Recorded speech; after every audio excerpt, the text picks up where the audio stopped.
Ora viva, seja bem-vindo a mais um episódio do Final Cut, podcast da Sports Tailors. Já sabe, se ainda não subscreveu, pode fazê-lo, quer no YouTube, quer também no Spotify, onde também de resto estamos. Ora, para este episódio continuamos fora das quatro linhas, recebemos hoje um advogado benfiquista que pertenceu recentemente à Comissão de Revisão de Estatutos do Sport, Lisboa e Benfica. Falo de João Pinheiro, uma cara conhecida de resto provavelmente dos benfiquistas, que também em tempos fez parte da Comissão Arbitral da Liga, está aqui connosco, aceitou o nosso convite, o qual agradeço desde já. Eu é que agradeço o convite e também felicito a Sports Tailor por esta iniciativa e abertura para debater temas do Benfica e do desporto em geral. E já lá vamos a este assunto que de facto também interessa bastante, que é a revisão dos estatutos do Sport do Benfica, mas quero começar aqui também um pouco pelo benfiquismo. De onde é que vem este amor pelo Benfica? Consegue dar conta de quando é que isso aconteceu? Ou já nasceu benfiquista pelos pais? Ou há ali um momento em que sente, ok, eu gosto deste clube? Bem, em abono da verdade, eu não tenho consciência de não ser benfiquista. Ou seja, a partir do momento em que a minha memória me permite tomar noção da minha infância, sempre benfiquista. Os meus pais benfiquista, a minha família materna e paterna toda benfiquista e, portanto, como já disse no passado, para mim o benfiquismo é uma questão de identidade tão ou mais efetiva do que a cidadania. Portanto, eu, mais do que a cidadania portuguesa, assumo como benfiquista enquanto fator de identidade. Há quem modere estas assunções de filiações clubísticas por motivos profissionais, sociais, seja lá o que for. Eu não. Eu sou benfiquista. Portanto, e faz parte da minha identidade ser benfiquista, identifico-me com os valores do Benfica e pronto, basicamente a título de introdução é isto. Quais são as grandes as referências de jogadores que teve na infância, aqueles que de facto ainda hoje olha e diz, estes são os melhores jogadores que eu vi jogar com a camisola do Benfica? Eu diria que tenho a felicidade de ter memória de ver jogar equipas do Benfica desde 1980 e portanto também se calhar com algum saudosismo diria que a equipa que mais me marcou foi a equipa de 82, 83. Portanto, tinha jogadores como o Carlos Manuel, o Chalana, o Nené, o Bastos Lopes, o Shell, Pietra. Não sei se nesse ano ou no ano a seguir o Stromberg, um vigoroso meio-campista que fazia, atualmente chamam-lhe box-to-box, era de facto um grande jogador e abriu o filão de jogadores suecos que tiveram sucesso e que marcaram o Benfica. O Filipovic, portanto, um avançado muito talentoso, assim, um estilo de Jonas, mas naquele tempo um avançado de área com uma habilidade extrema para finalizar ao primeiro toque. O Bento, não sei se já disse, portanto, estava a falar de jogadores de campo, sim, o Bento, um ícone, e pronto, foram jogadores que transportavam, todos eles, não havia ali um jogador daqueles em que os adeptos não sentissem o que era a mística do Benfica. Portanto, aqueles jogadores encarnavam isso, disputavam qualquer partida para ganhar, fosse contra rivais, fosse contra outras equipes, jogavam um futebol espetacular, um clássico 4-4-2, como diria que a nação benfiquista se habituou a ver o Benfica jogar, um futebol de ataque, um futebol que explorava a profundidade das linhas, cruzamentos para a área, muitas ocasiões de golo em cada partida, felizmente bastantes concretizadas, mas que também tinha capacidade de rematar fora da área, de dominava o meio-campo, os centrais saíam a jogar. Por falar em centrais, esqueci-me do Humberto Coelho. Humberto Coelho, não é? Pronto, ainda por cima era o capitão. Um central goleador ainda por cima. De espinho. Qual é que é? Lembra-se do primeiro jogo que foi ver à luz? Lembro, sim. Portanto, foi um jogo em que o Benfica se sagra campeão nacional e foi o último jogo em que o Tony jogou pelo Benfica. Acho que foi a despedida dele, pelo menos tenho essas referências. E foi um jogo tão marcante, que teve invasão de campo. Portanto, acho que o Benfica ganhou 5-0 ao Vitória de Setúbal e sagra-se campeão nacional. E naquela altura havia o hábito de fazer invasões de campo pacíficas. O estádio era diferente, o estádio tinha uma rede, sei lá, 2 metros, e as pessoas trepavam pela rede, mas com alguma ordem, e não vou dizer com segurança, porque pessoas mais novas, pessoas mais idosas a escalarem uma rede para saltarem para dentro de campo, para irem... Era o hábito, arrancar um bocadinho de relva para levar para casa como recordação, e por vezes havia até contacto com os jogadores que se mantinham por ali. Portanto, tudo aquilo era a apoteose da participação dos sócios e do benfiquismo, juntamente com os seus heróis, na consagração da conquista de um título. Acontece que daquela vez... a afluência foi muita, o entusiasmo foi excessivo, e aconteceu uma carga policial com cães, com bastonadas, portanto, e eu tendo 6, 7 anos, vejo-me envolvido naquilo. Portanto, fui acompanhado pelo meu pai, mas houve ali um momento de descontrole, e de repente, portanto, a polícia leva-me para o centro do relevado, enquanto menor, criança, não é? Para estar mais isolado e protegido da confusão, do caos que se gerou. E depois só me recordo de, sei lá, uns minutos mais tarde, ver o meu pai a atravessar também o campo todo para me ir buscar e olhar para aquele terceiro anel imponente. Antigamente as pessoas iam ao estádio não tanto com cascóis, mas muito mais com bandeiras, e portanto era frequente ver... parecia um mar ondulante, o terceiro anel cheio de bandeiras a serem agitadas, e portanto tudo isso foi o primeiro de muitos, uma experiência, o primeiro de muitos, uma experiência diferente. Falou aí do Tony, o último jogo do Tony. O Tony acaba por acabar a carreira de forma prematura. Hoje seria muito cedo, até porque o Tony, um dos grandes símbolos do Benfica, ele disse já várias vezes, foi apupado, era apupado, e foi um pouco por aí também que ele resolveu, espero não estar aqui a dizer uma mentira, mas terminar a carreira. A questão aqui é o Benfica, ou os benfiquistas, e pergunto se é exclusivo, se acha que é exclusivo dos benfiquistas. Penso que não será, mas qual é que esta também é fatalista em alguns momentos, é do 8 ao 80? Bom, Tony não foi caso único. Eu vi o Nené, para mim um ícone, ser apupado, vi o Nuno Gomes ser apupado, vi o Cardoso, para mim o avançado mais completo que eu vi jogar no Benfica, e mais eficaz e mais espetacular, também foi apupado.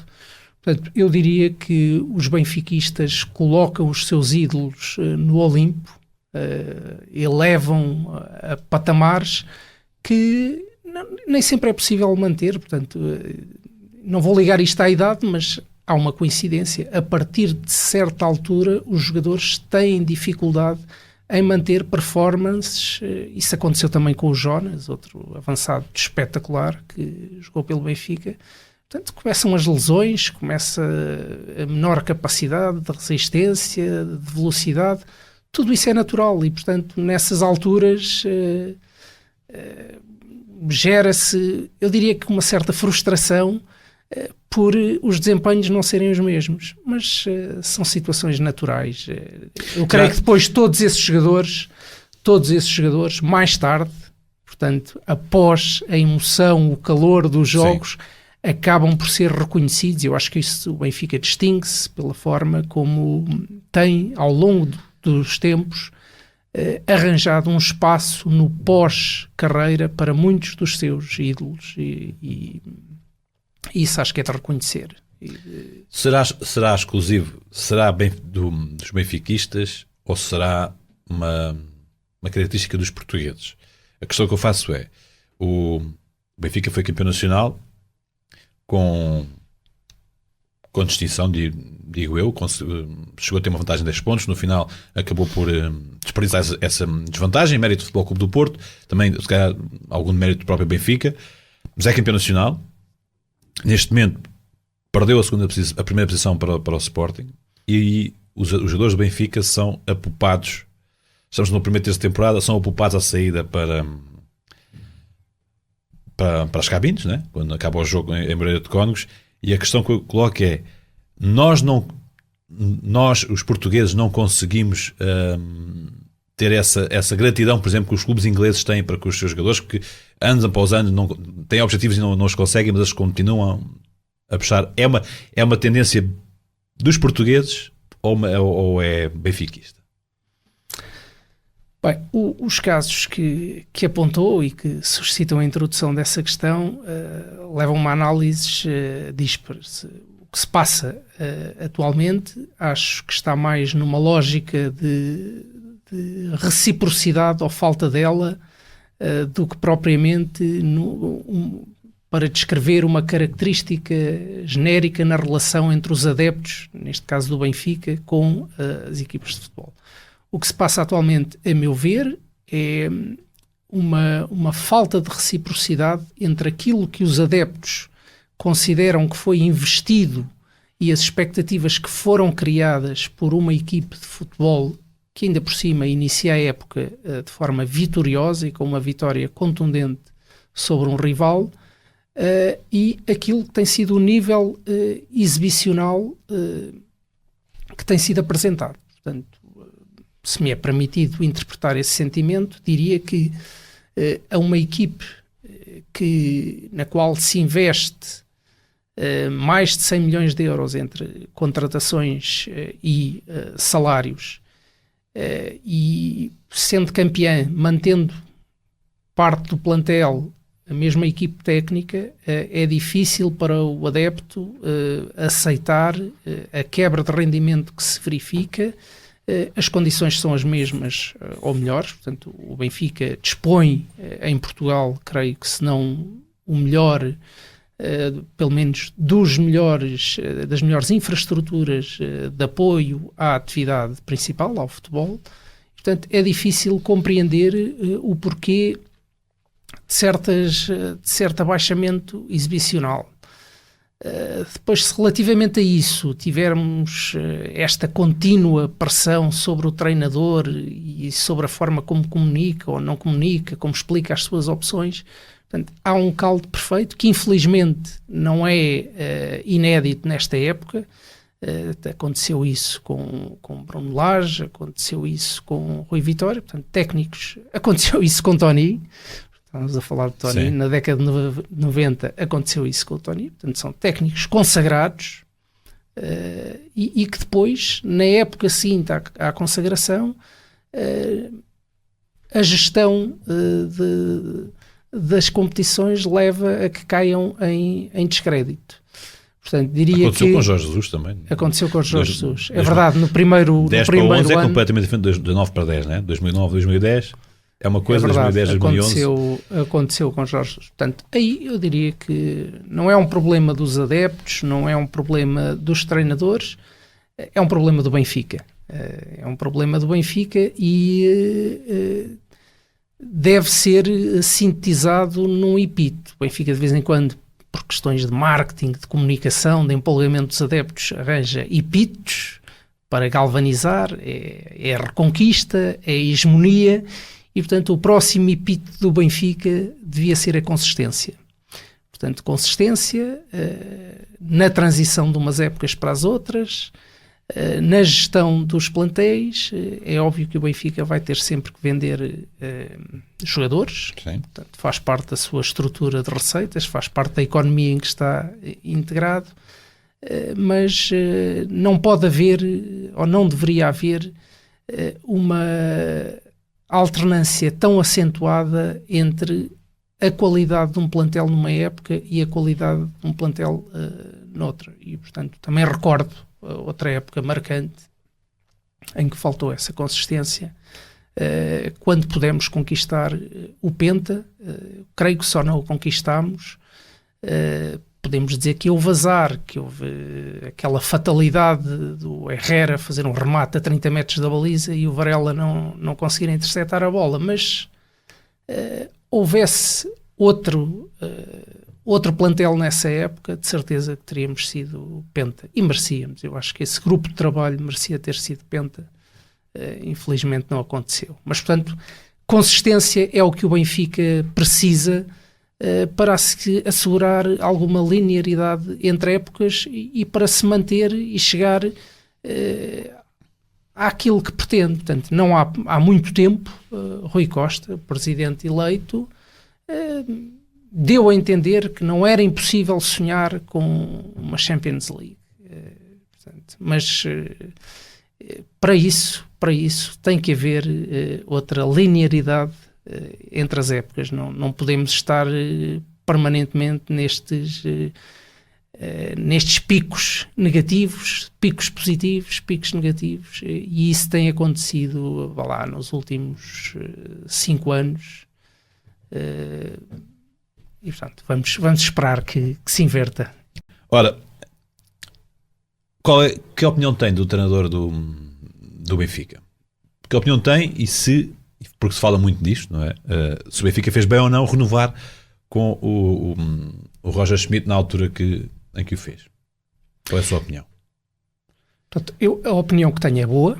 Portanto, este é o primeiro ponto.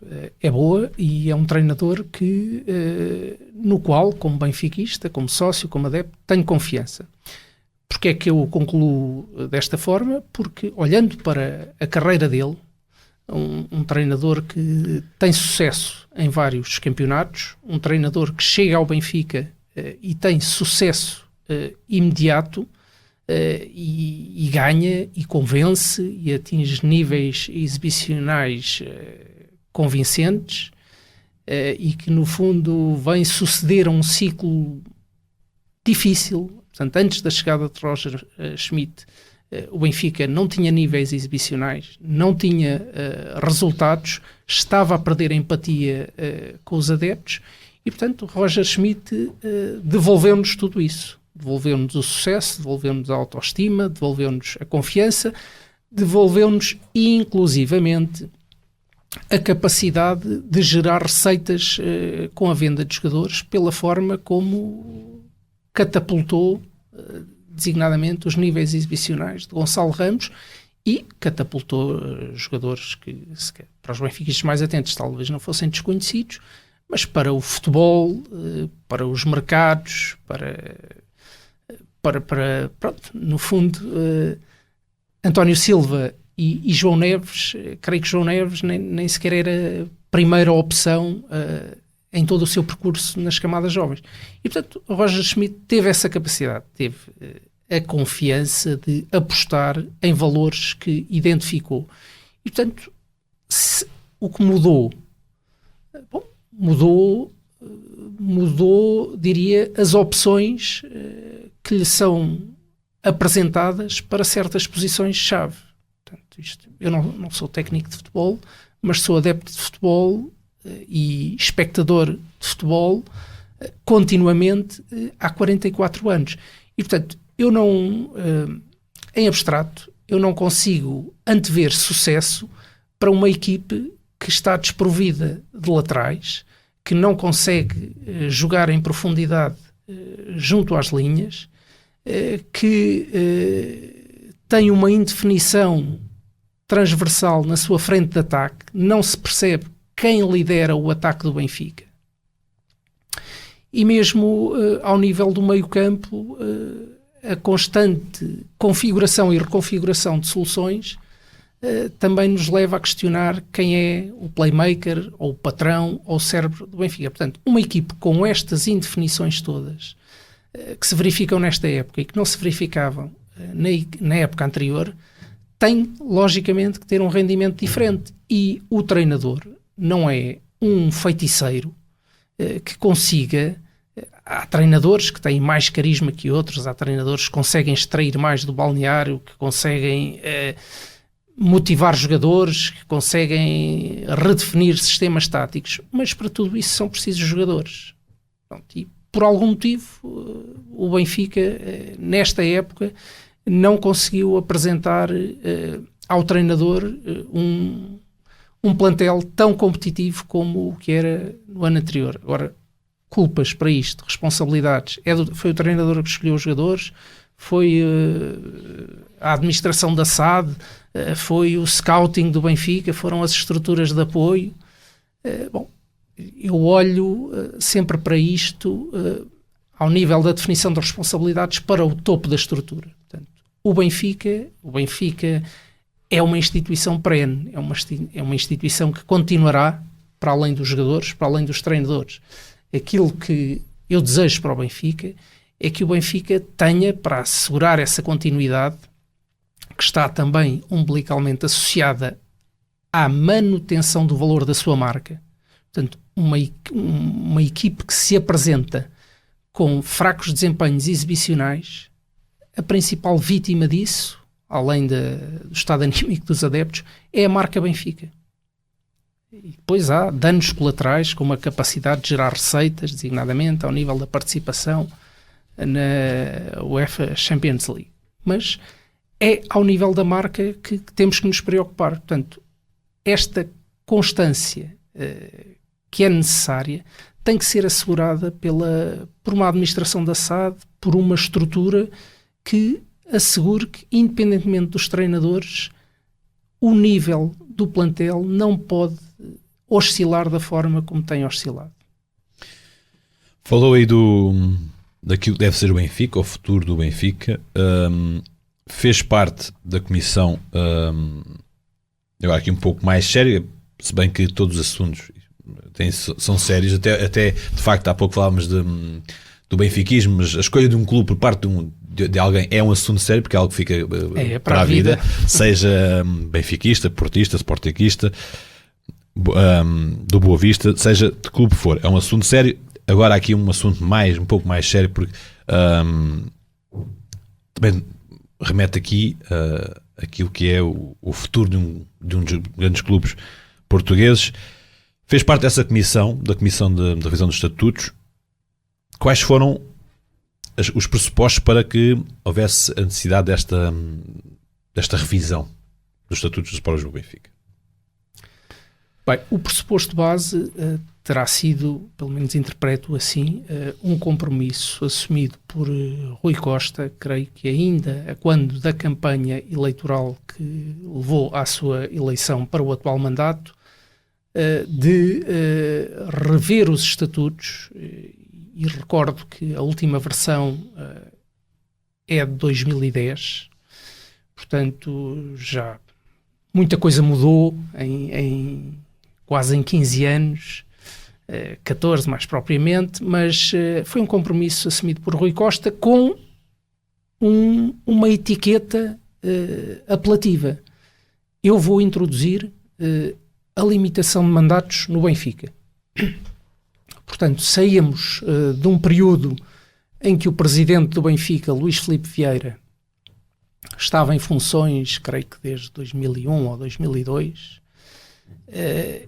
portanto, achou Rui Costa por bem, para cavar uma diferença, que os cargos eletivos no Benfica deveriam ser limitados e, portanto, os pressupostos teóricos dessa solução são conhecidos do cidadão comum, portanto, permitir a renovação, limitar de alguma forma abusos de poder, aumentar o nível dos compromissos, tudo isso.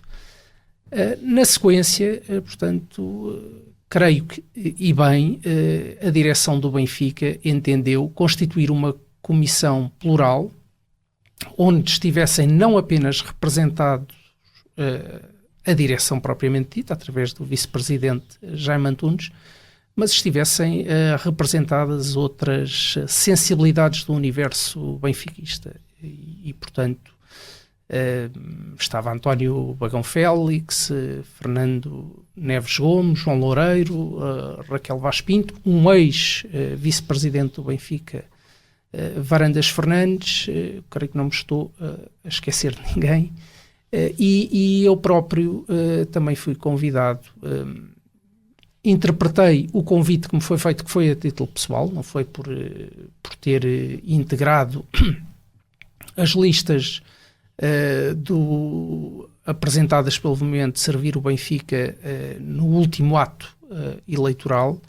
Foi-me explicitado que o convite era a título pessoal portanto, também não era a primeira vez que me apresentava a eleições, não era a primeira vez que tinha intervenções em Assembleias Gerais, tentando, de algum modo, alertar para certos pontos da vida do Benfica que não estavam alinhados com a atividade das direções, das sucessivas direções. E, portanto, interpretei isso como a necessidade também de transpor para o conjunto de um trabalho uma visão diferente, não quer dizer que seja divergente ou conflitual com a da direção. E foi esse o ambiente que presidiu aos trabalhos.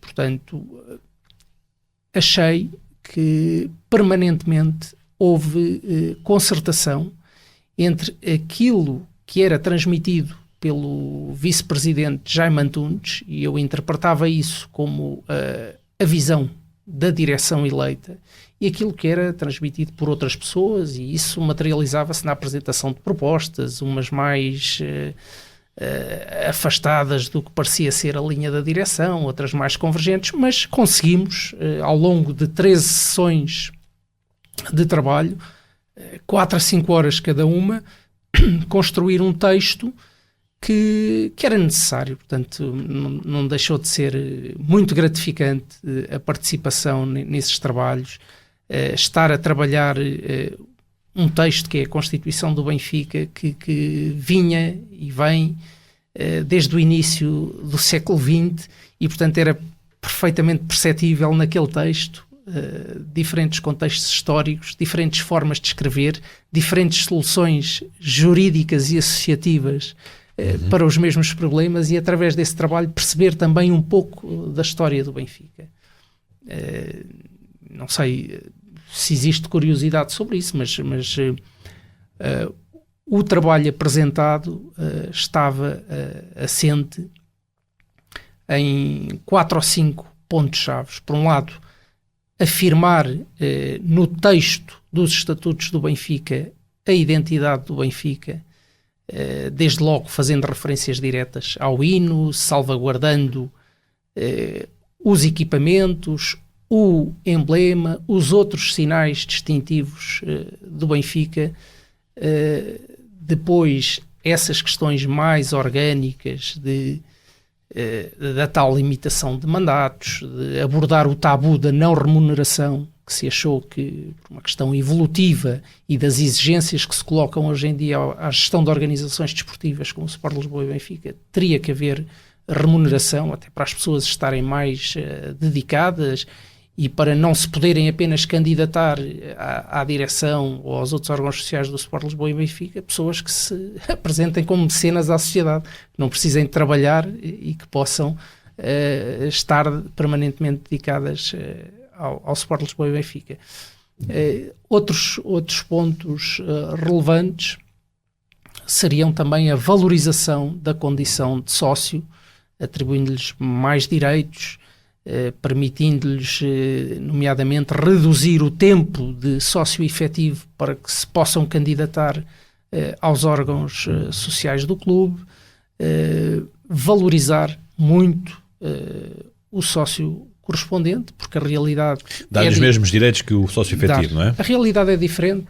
Sim. Portanto, o Benfica acabou por ter projeção a nível nacional, mas já não é só, como foi em tempos, um clube de Lisboa, e, portanto, é necessário, como outros clubes que são colossos mundiais, como o Benfica que tenham capacidade de projetar relações associativas pelo mundo inteiro. E, portanto, só dessa forma, dando muitos direitos aos sócios por correspondente, poderemos ter pessoas interessadas em ser sócios na Ásia, em África, na América do Sul, na América do Norte, que é para onde uma marca global, como se pretende que o Benfica seja, se deve dirigir. Portanto, havia esta orientação, mas sobretudo havia também, fruto do que tinha acontecido num mandato anterior, que terminou da forma como todos sabemos, havia também uma preocupação em introduzir compliance no funcionamento do Benfica, em limitar de alguma forma ou vincular os poderes da direção às emanações, às liberações, desde logo ao nível dos orçamentos aprovados anualmente pela Assembleia Geral. Portanto, havia também alguma preocupação em redefinir essas relações entre direção, Assembleia Geral, Conselho Fiscal, e também a proposta de uma comissão de remunerações eleita pela Assembleia Geral que pudesse, de facto, redefinir essa relação no universo benfiquista. Portanto, as pessoas que façam parte da direção deviam ser remuneradas, mas essa remuneração estabelecida também pelos sócios. Regulada por uma comissão reguladora. Exatamente, eleita essa comissão em Assembleia Geral.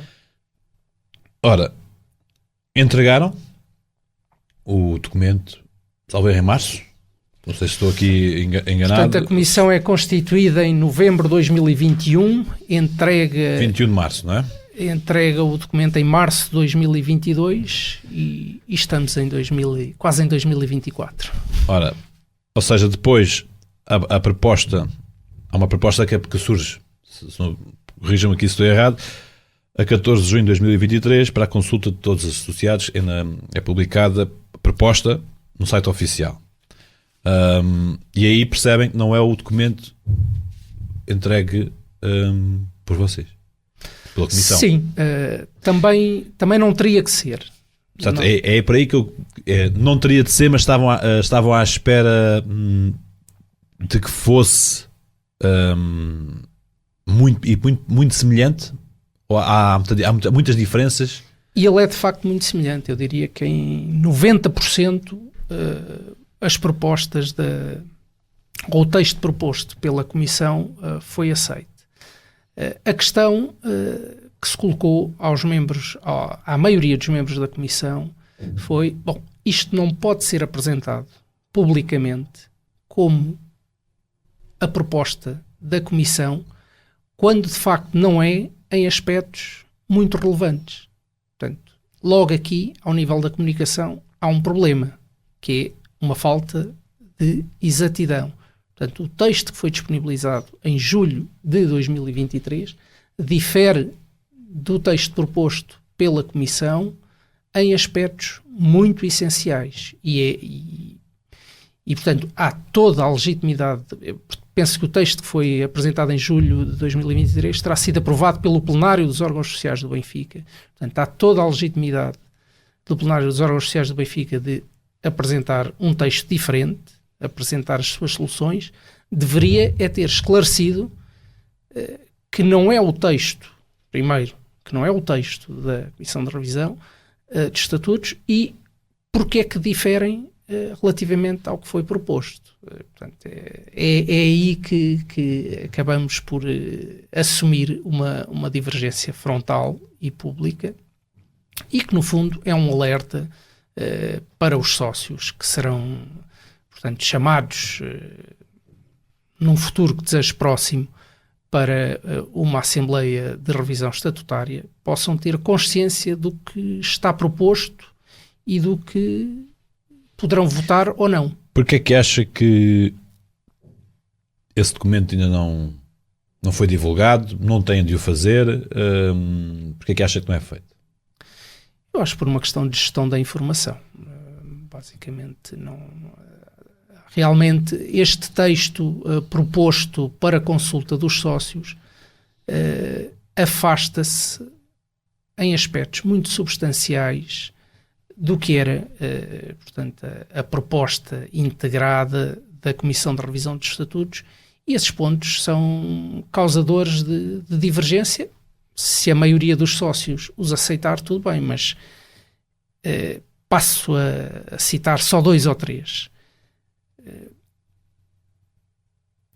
Alterar a relação dos sócios, através da Assembleia Geral, no controle que faz aos atos da direção. Reporto concretamente a alienação de património, seja ele imobiliário, seja ele financeiro, através de participações sociais que o Benfica tem em sociedades que constituiu para desenvolver a sua atividade, nomeadamente a SAD, a Benfica Estádio, a Benfica TV, pronto, várias sociedades que o Benfica constituiu para gerir a sua atividade, o seu património.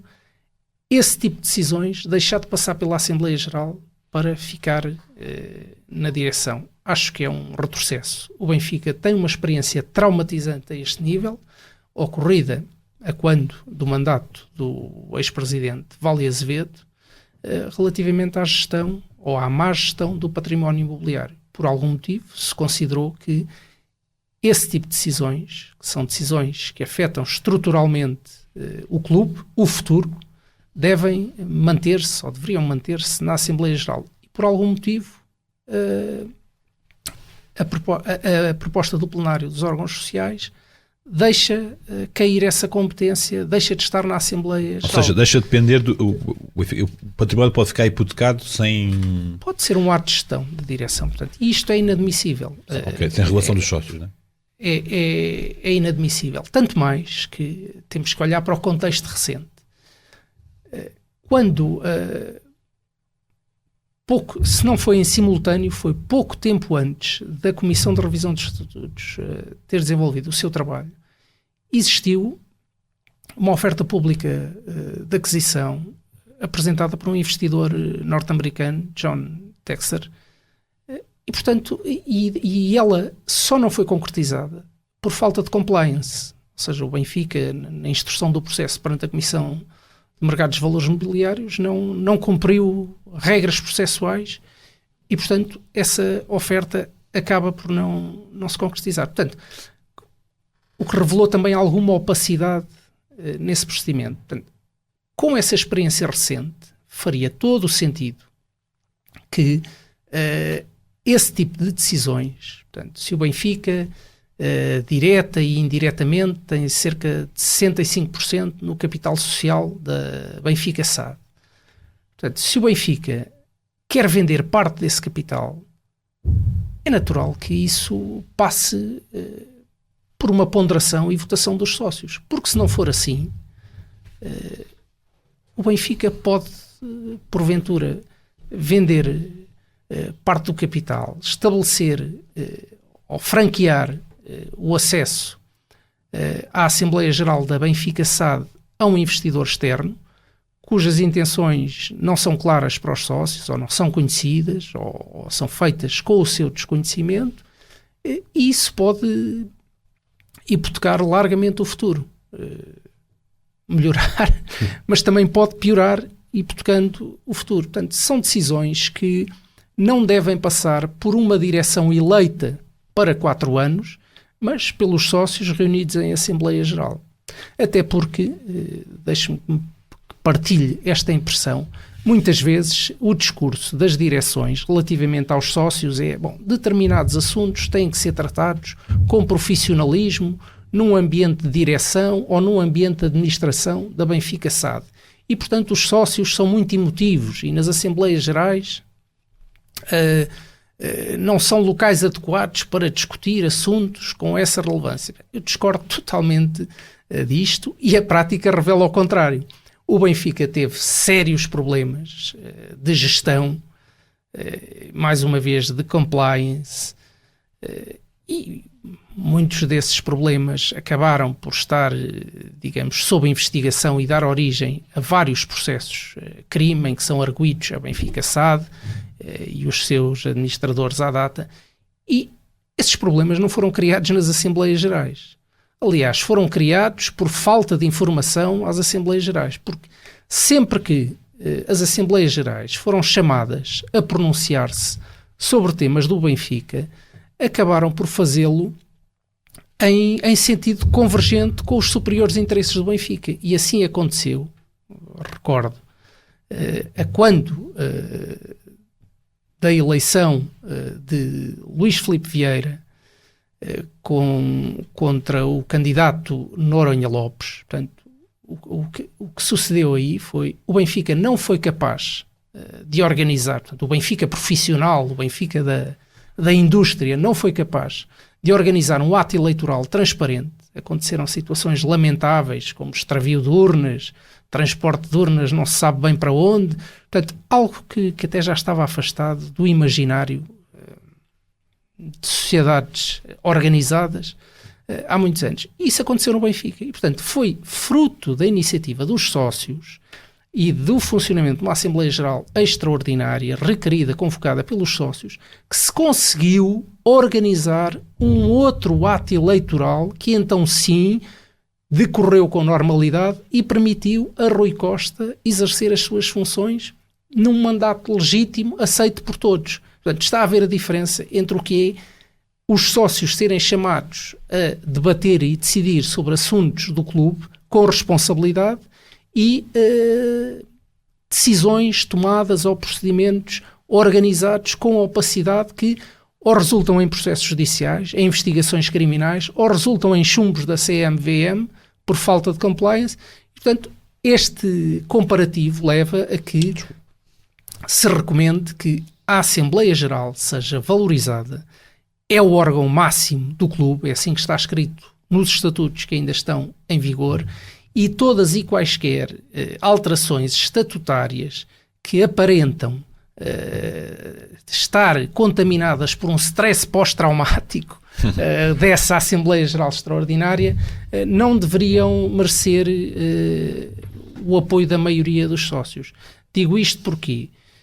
Porque outra alteração introduzida relativamente à proposta apresentada pela Comissão de Revisão dos Estatutos diz respeito precisamente à representatividade dos sócios em termos de votos e dos votos necessários para que os sócios possam convocar uma Assembleia Geral Extraordinária.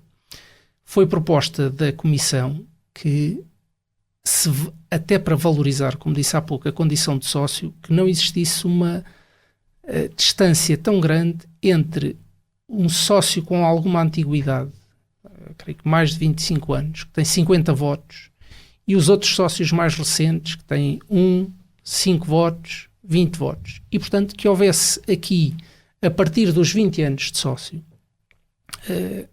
a atribuição de 25 a 25 votos, porque já é uma senioridade relevante, é uma antiguidade muito relevante que deveria ser premiada e não haver, portanto, não retirando direitos àqueles que já têm 50 anos, pelo menos valorizando aqueles que já têm uma antiguidade respeitável. Essa proposta não foi aceita. Portanto, a direção manteve a distribuição dos votos face à antiguidade, mas fez outra coisa que é um truque, a meu ver, inadmissível, que é, ao mesmo tempo que mantém essa distribuição dos votos, aumenta o número de votos necessários para que os sócios possam requerer uma Assembleia Geral Extraordinária. E, portanto, isto só tem um significado, que é, nós desconfiamos dos sócios reunidos em Assembleia Geral, não queremos que eles se reúnam muitas vezes, por um motivo qualquer, não queremos apenas que eles se reúnam quando forem convocados pelo Presidente da Mesa para apresentar propostas da direção, e isso acontece 2 vezes ao ano,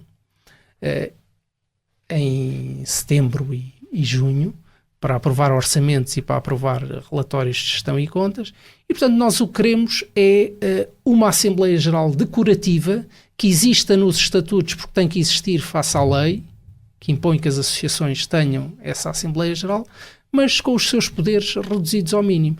E portanto isto é contrário até à história do Benfica e ao peso que a Assembleia Geral e que os sócios sempre tiveram no Benfica. E leva-nos para outra questão. Essa sim. Na carta tem aqui 11 alertas, já falou em 2, não é? Mas ia dizer, leva-nos para outra questão. Leva-nos para outra questão que nos posiciona para o futuro. Que clube é que queremos, é que os sócios querem para o futuro? É um clube que tem uma identidade, como tem o Real Madrid e o Barcelona. São clubes de sócios, clubes históricos.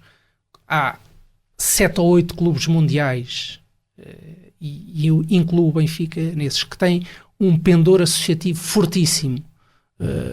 O Boca Juniors, o Real Madrid, o Barcelona, o Benfica. Portanto, a história desses clubes assenta na mobilização de milhares de pessoas, de centenas de milhares de pessoas.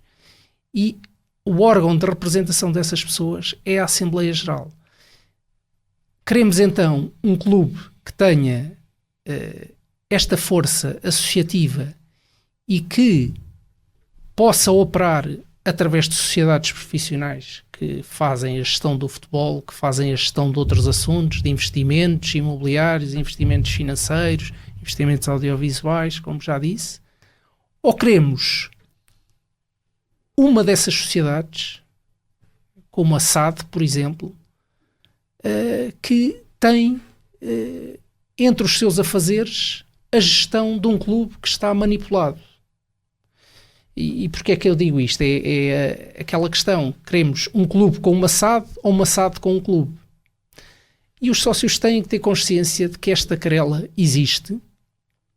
Se porventura o Benfica não vive noutro planeta, vive neste planeta, e neste planeta o que sucede é que a indústria de entretenimento identificou o futebol como uma atividade de investimento. E vindo capitais da Ásia, do Médio Oriente, da América do Norte, principalmente, desembocam fluxos imensos de dinheiro em cima de clubes históricos. Isso aconteceu na Premier League, aconteceu em França, já aconteceu em Itália, aconteceu em Espanha, não nestes 2 históricos que falei. Na Alemanha existe uma lei que trava isto, que é a Lei 50+1, que obriga a que a titularidade dos clubes e indiretamente das SAD tenham sempre 50+1 votos do clube fundador, e nós estamos, é este o quadro internacional, e o Benfica vai ter que posicionar-se perante isto. E posicionar-se é: as receitas que gera não lhe permitirão competir com os fluxos financeiros que esses clubes, que já foram tomados por investimentos externos, aparentam. Só para lhe dar nota, foi divulgado hoje a proposta comercial para a transmissão dos direitos televisivos da Premier League para os próximos 4 ou 5 anos, e é 1,9 bilhões de euros. Portanto, é 1/4 do que se estima possa custar o novo aeroporto de Lisboa. Para lhe dar nota também que a Liga Portugal divulgou os seus objetivos comerciais para a contratualização da transmissão centralizada dos direitos televisivos, e está ali entre os 250 a 300 milhões de euros, não sei se para 5 ou se para 10 anos, não sei o horizonte. Mas, portanto, estamos a falar de realidades não comparáveis. E, portanto, neste contexto, a estrutura de receitas do Benfica pode vir a ter que ponderar a abertura de capital social a outros investidores. E, nessa medida, qual é o papel do sócio do Benfica? Ficará com uma posição maioritária? Essa é a minha perspectiva, sempre. O Benfica, clube, futebol, é inalienável. E penso que não se vão reunir condições para que isso aconteça? Digo eu que não...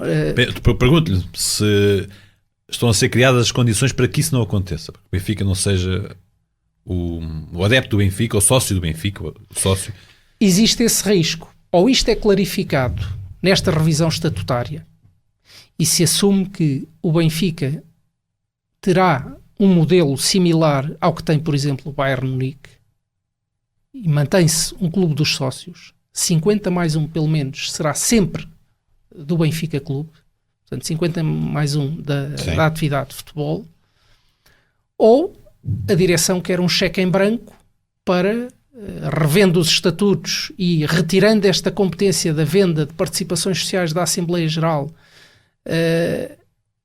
fica com um cheque em branco para poder estabelecer as parcerias que entender com potenciais investidores, em cima dessas parcerias, os acordos parasociais que possam surgir, em que a gestão fique condicionada a determinadas orientações estratégicas desses investimentos e os sócios ficarão relegados para um papel de participantes no apoio à equipa, nos jogos, no consumo de bens e de merchandising do clube, e essa não é a visão de clube que tenho e que muitos benfiquistas terão. Não é. Por isso mesmo, há que acautelar que esta revisão estatutária não é apenas uma questão da relação da direção eleita e legítima com outros sócios que não estão de acordo com a direção e que tiveram uma votação minoritária. Não é só isto. É muito mais que isso e impacta no futuro do clube, porque o Benfica, a curto prazo, como outros clubes portugueses, isso já aconteceu com o Sporting Clube de Braga, será tentado a acolher investimento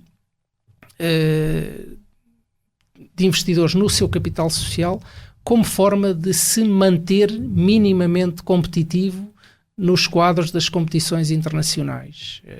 E não sabemos, portanto, quais serão as opções do Sporting e do Porto, e podem, porventura, estabelecer já a curto prazo parcerias que lhes permitam reforçar o plantel para níveis que o Benfica não possa acompanhar em termos de investimento. E aí, qual será a nossa opção, se não buscar outro tipo de financiamentos para nos mantermos competitivos e continuarmos a ganhar, que é o que qualquer adepto e sócio do Benfica exige. Pensa que vão ser aprovados em Assembleia Geral estes novos estatutos? Eu não tenho dúvida que, com o nível de popularidade que Rui Costa tem perante os sócios do Benfica, traduzido na votação que obteve, com a máquina de comunicação que dispõe para criar convicções e criar motivações para a aprovação, com a gestão da informação ocultando determinados aspectos relevantes que possam passar despercebidos, eu identifico que a direção do Benfica tem o poder de fazer aprovar a proposta de estatutos que apresentar. Agora, deve contar, e isso apelo à mobilização, ainda recentemente o Movimento Servir o Benfica apresentou uma proposta integral alternativa. Creio que outros sócios também apresentaram propostas. Portanto, essas assembleias devem ser amplamente participadas e incentivada a discussão de cada um destes pontos mais problemáticos para que as pessoas pelo menos votem em consciência nos impactos que esta revisão estatutária tem para o futuro próximo do clube. 21 de março de 2022 foi quando o documento foi entregue à direção. Estamos quase a chegar a 2024. É normal, pergunto-me aqui, desculpa a ignorância, é normal estarmos a passar tanto tempo sem que seja decidido ou seja aprovado? E quando faço esta pergunta é no Benfica, no Porto, no Sporting, seja em clube que for. É normal tanto tempo para aprovar uma revisão de estatutos? Não é normal e é indesejável. Não é normal porque frustra as expectativas que foram criadas com a criação da comissão e com o compromisso de dar a palavra aos sócios e até de algumas propostas de revisão estatutária serem, já implementadas de modo a melhorar a governance do Benfica já neste mandato. Portanto, o mandato está a decorrer, chegará ao fim e por este andar a revisão dos estatutos não estará concluída e, portanto, já teremos outro mandato condicionado por uma revisão que vai acontecer ou não. Pronto, por este motivo, não é normal. Pois não é normal a falta de transparência com que tudo isto está a ser feito. Portanto, o Presidente da Mesa da Assembleia Geral já deveria ter divulgado um calendário, elucidado as pessoas sobre o modo como a Assembleia Geral de Revisão Estatutária vai decorrer, vai ter várias sessões, o tempo que as pessoas poderão dispor para intervir, se podem nessa altura ainda apresentar propostas ou apenas votar as que já estiverem apresentadas. Portanto, há um conjunto de trabalhos preliminares preparatórios que, para que um processo destes corra bem, já deveriam estar divulgados e assentes entre os sócios. E depois há fatores indesejáveis. Enquanto isto acontece, o mundo muda, o quadro regulamentar e legal muda. Por exemplo, não deixa de ser curioso que um dos pontos que a direção não aceitou, que é existir uma deliberação da Assembleia Geral dos Sócios a definir orientações ou até a identificação das pessoas que seriam propostas para os cargos de administração das sociedades em que o Benfica tem a maioria. Isto a direção não quis, mas a lei impõe, está a ver. Entretanto, foi publicada em 2023 uma revisão do regime jurídico das sociedades desportivas em que diz que os clubes fundadores têm direito a eleger na sua Assembleia Geral pelo menos um administrador das SAD, no que diz respeito às modalidades que tenham SAD, que terá assento obrigatório, embora não tenha direito a voto.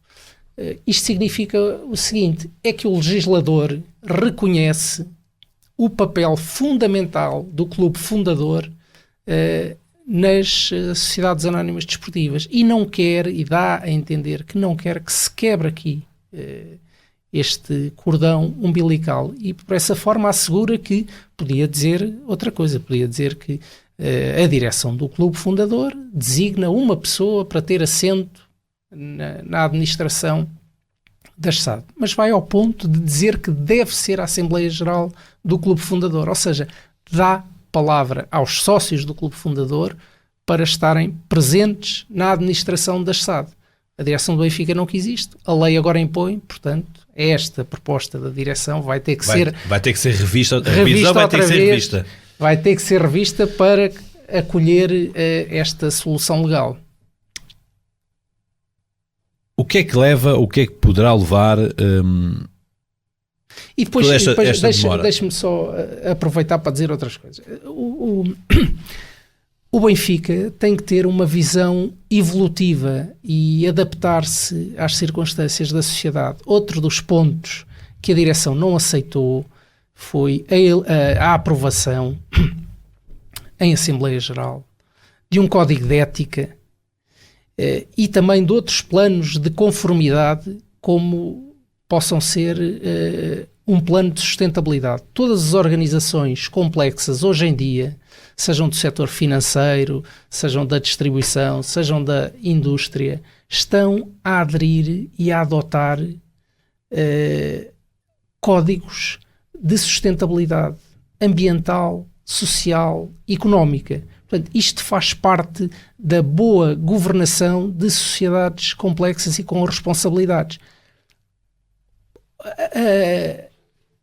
A proposta da direção deixa também cair esta iniciativa da Comissão de Revisão dos Estatutos, que propunha que estes planos, estes códigos, fossem aprovados pelos sócios para serem referenciais da gestão do Benfica, Grupo Benfica e das suas sociedades, para que não se repitam más práticas que aconteceram nos últimos anos e que todos sabemos quais foram. Portanto, é esta resistência à conformidade, à mudança e à sustentabilidade que também não se percebe mas que a direção devia explicar porque é que deixou cair estas propostas. Que mal é que elas fazem ao Benfica, pergunto eu. Mas a TV não há nenhum tipo de resposta por parte da Não, houve uma direção. Resposta subscrita pelo chefe de gabinete A 7 de agosto. do Nuno chefe Costa, de não é? gabinete, doutor Nuno Costa. Mas vamos lá ver. A comissão foi empossada e relacionou-se com o presidente e com o vice-presidente Jaime Antunes. Foi o próprio presidente que, no momento em que entregámos o documento, constituía o nosso trabalho, que nos foi solicitado pela direção, que declarou e assumiu o compromisso de que haveria, portanto, nova reunião para avaliação. Portanto, estamos a falar, digamos que, a nível institucional, entre uma comissão designada pela direção e a própria direção. Portanto, não faz sentido, quer dizer, que depois as respostas aos membros da comissão sejam dadas por órgãos auxiliares ao funcionamento da direção, como é o chefe de gabinete. Portanto, se o presidente Rui Costa entende que, a dado momento, deve ser o seu chefe de gabinete a comunicar com os membros da comissão, eu assumo isto a título individual, obviamente não falo em representação dos outros, também tem o direito de achar que o Dr. Nuno Costa, chefe de gabinete do presidente da direção, escrever uma carta não é a mesma coisa que a comunicação que existia com a própria direção ou com o presidente Rui Costa. Não é a mesma coisa. Qual é que é? Não sabemos sequer, eu não sei, por exemplo, se esse documento foi do conhecimento do presidente Rui Costa ou se foi um documento engendrado pela comunicação do Benfica e subscrito pelo Dr. Rui Costa para responder à comissão. Qual é que é, eu não diria avaliação, mas a análise que faz deste período de presidência do presidente do Sport Lisboa e Benfica, Rui Costa? Positiva, portanto, não só teve sucesso, recuperou a conquista de um título nacional, foi muito importante para o Benfica, depois das vicissitudes que sofreu com a detenção de um ex-presidente, com múltiplos processos de crime, com vários fatores a desgastar a sua marca e a sua imagem, ter conseguido conquistar este título, ter acertado na aposta do treinador, ter devolvido autoestima aos adeptos e ter relançado o Benfica para uma campanha europeia que foi de excelência, portanto, para mim... E que já o fizeram no ano anterior, no ano não é? anterior. Portanto, conseguir colocar o Benfica 2 anos seguidos entre os 8 melhores clubes europeus, em termos de desempenho no futebol, acho espetacular e isso é muito positivo. Depois também encaro como muito positivo o desempenho do Benfica ao nível das modalidades. Conquista de vários títulos, mesmo nesta época, em termos do único título disputado até ao momento, as supertaças, o domínio foi avassalador e, noutro aspecto, é muito, francamente positiva a aposta do Benfica no futebol feminino e a devolução que o futebol feminino faz em termos de conquista de títulos e em progressiva afirmação da sua capacidade de competir ao nível europeu, também no futebol feminino. Portanto, isto são aspectos que têm corrido bem. Onde eu acho que não está a correr bem identifico 3 pontos. Existe neste momento uma preocupação ao nível da sustentabilidade financeira do Benfica. Portanto, o Benfica, após ter obtido, em termos de receitas, mais de 1.000 milhões de euros, continua a arrastar um passivo ao longo dos anos que oscila entre os 400 e os 500 milhões de euros. Portanto, isto não é uma nota positiva, esse passivo não estar a ser reduzido. E não está a ser reduzido por um motivo. Não estamos a fazer investimentos em ativos fixos como aconteceu nos mandatos de Luís Filipe Vieira. O estádio, o Seixal, o museu... Chegou até neste mandato a ser empolada, mais uma vez a comunicação, a criar expectativas que depois não cumpre, a cidade desportiva. Portanto, chegou a falar, portanto, seria uma coisa que levaria a um investimento de 75 a 80 milhões de euros e seria a casa das modalidades. A ideia é excelente. Não há dinheiro para a concretizar. E não há dinheiro para a concretizar porquê? Porque o Benfica não reduz o seu passivo. Portanto, não tem capacidade de alavancar novos financiamentos e consome alguns excedentes que vai criando numa gestão duvidosa do futebol profissional. Porquê? Aproxima-se de certos patamares de contratação de jogadores com padrões europeus. Portanto, o Benfica começa a vulgarizar investimentos em jogadores na ordem dos 15, 20, 25, chegou aos 30 milhões de euros esta época. Depois tem que rever também a sua folha salarial. Portanto, não basta pagar estes valores pela aquisição, importa depois também remunerar os jogadores. Só vêm para o Benfica se vierem ganhar mais que 2, 3 milhões de euros ano. E, portanto, é nesse equilíbrio instável que o Benfica neste momento se encontra em termos financeiros.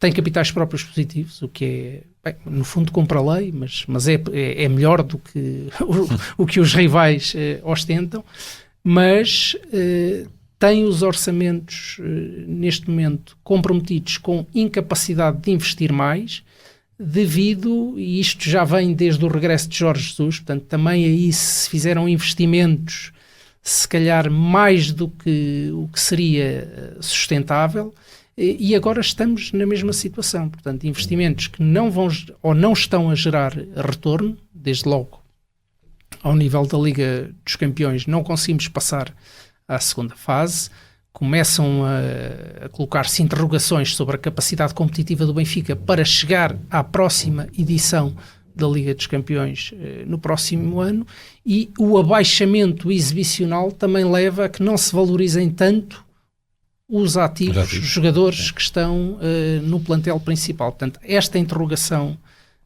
financeira não deixa de ser preocupante.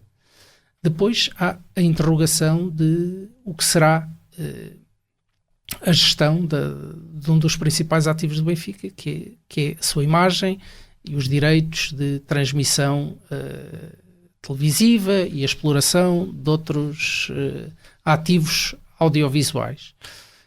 Portanto, temos que esperar que o Benfica esteja a acompanhar esse processo que decorre. É um processo inevitável, foi imposto por lei, por decreto-lei, mais precisamente, e que deve acontecer no máximo até 2028, 2029, mas com a possibilidade de antecipar esse início da contratualização dos direitos de transmissão televisiva das equipas de futebol profissional português para um momento anterior. E o que diz essa lei é que se Liga, Federação Portuguesa de Futebol, não se conseguirem concertar para cumprir esse objetivo, será o próprio Governo a definir os termos, em que o próprio Governo, suportado na Autoridade da Concorrência.